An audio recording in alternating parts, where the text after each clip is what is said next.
السلام عليكم. أحب أقول لكم، عمرك في حياتك اللي عشتها سمعت إن في حاجة غليت وبعدين نزلت؟ أنا عندي 32 سنة وعمري ما سمعت ده.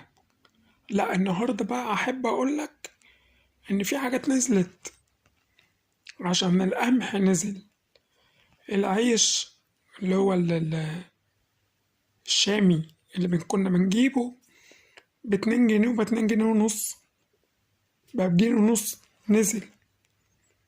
الفراخ البيضة ماشي نزلت 30 جنيه.